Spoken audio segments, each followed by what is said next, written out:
Meanwhile, history has been created in West Asia yet again. Weeks after a historic deal, a peace deal was signed, the first ever commercial flight from Israel to the U.A.E. landed earlier this evening. A historic flight with some high-profile American and Israeli officials as passengers.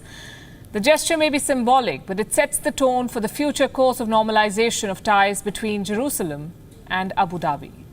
This report details the events surrounding the historic moment.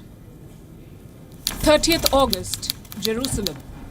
Donald Trump's top advisor Jared Kushner holds a press conference with Israeli Prime Minister Benjamin Netanyahu. The two men promise to pursue peace with the Arab world. We will continue to pursue peace between Israel, the biblical homeland of the Jewish people, and its Arab and Muslim neighbors, and I have never been more hopeful about peace.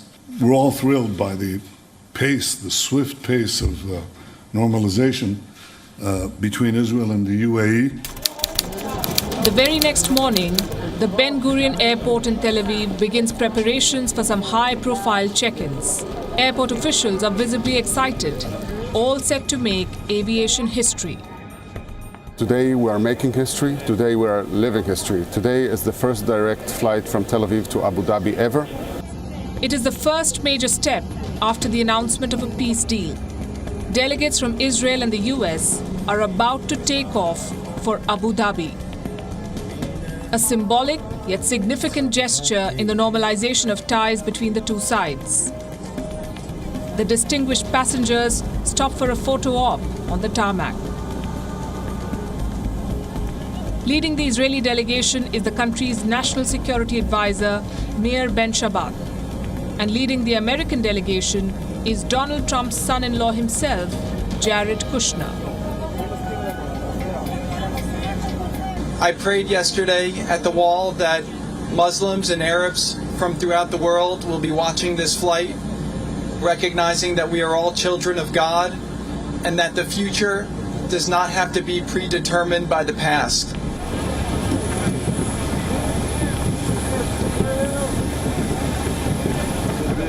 The best thing that could happen to us.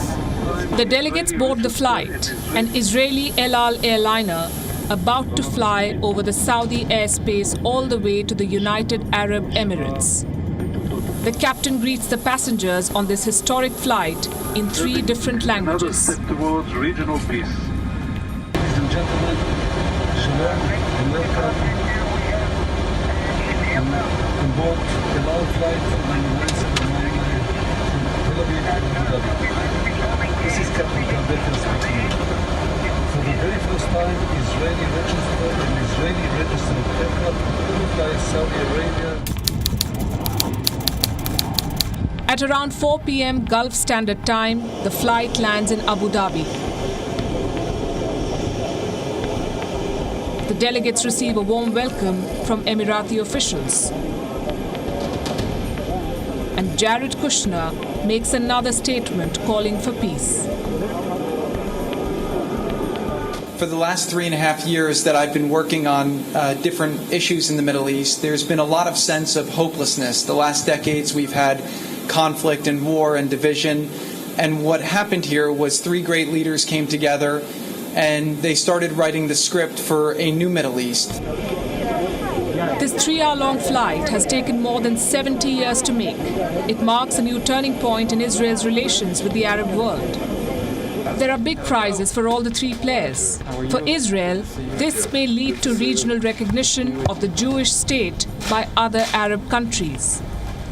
For the U.A.E., the Sheikhdom's glittering finance hubs stand to benefit from West Asia's most prominent security superpower.